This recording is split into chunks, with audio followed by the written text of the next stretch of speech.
सोनभद्र के इलाकों में एक ऐसे भयानक लेकिन महान तपस्वी की कहानी आज भी सुनाई जाती है। लोग उन्हें काल भैरव अघोरी कहते हैं, कमजोरों के सबसे बड़े रक्षक। आज भी अजीब घटनाओं से उनकी मौजूदगी महसूस होती है, जैसे वो जमीन की रक्षा कर रहे हों।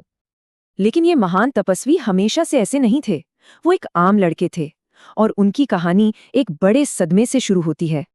एक रात डाकुओं ने हमला किया और उनकी पूरी दुनिया को जलाकर राख कर दिया। अपने गांव की राख के बीच उस लड़के ने कसम खाई कि वो इस अन्याय का अंत करेगा। और यहीं से शुरू हुआ एक दुखी बच्चे का एक आध्यात्मिक योद्धा बनने का सफर। कई साल भटकने के बाद शमशान में उन्हें अपने गुरु मिले। ये उनकी जिंदगी का सबसे बड़ा मोड़ था। गुरु के मार्गदर्शन में उन्होंने सालों तक श्मशान में कठोर साधना और तंत्र की दीक्षा ली। इस कठोर तपस्या से वो एक साधारण इंसान से कहीं ज्यादा एक शक्तिशाली ऊर्जा का रूप बन गए। कहते हैं, अघोरी के पास ऐसी अलौकिक शक्तियां थीं जो किसी के भी होश उड़ा दें। लेकिन इन शक्तियों का इस्तेमाल उन्होंने सिर्फ धर्म और बेगुनाहों की रक्षा के लिए किया। उस जमाने में सोनभद्र पर एक जालिम राजा का राज था, जिससे सब बहुत परेशान थे। परेशान होकर लोगों ने अघोरी से मदद की गुहार लगाई। वो ही उनकी आखिरी उम्मीद थे।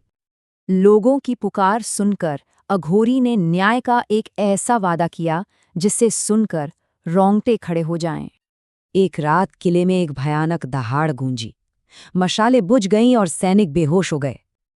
अगली सुबह वो जालिम राजा अपने कमरे में मरा हुआ मिला। उसके आतंक का राज खत्म हो चुका था।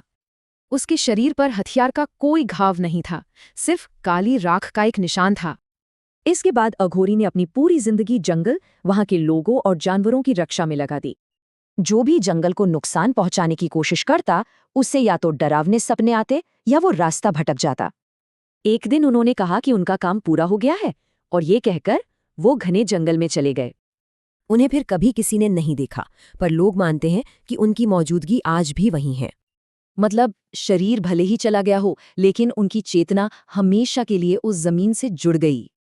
तो काल भैरव अघोरी की ये कहानी हमें कुछ जरूरी बातें सिखाती है। ये कथा एक सवाल छोड़ जाती है। अगर शक्ति का मतलब मकसद पूरा करना है, तो आज कौन सी कहानियां लिखी जा रही हैं?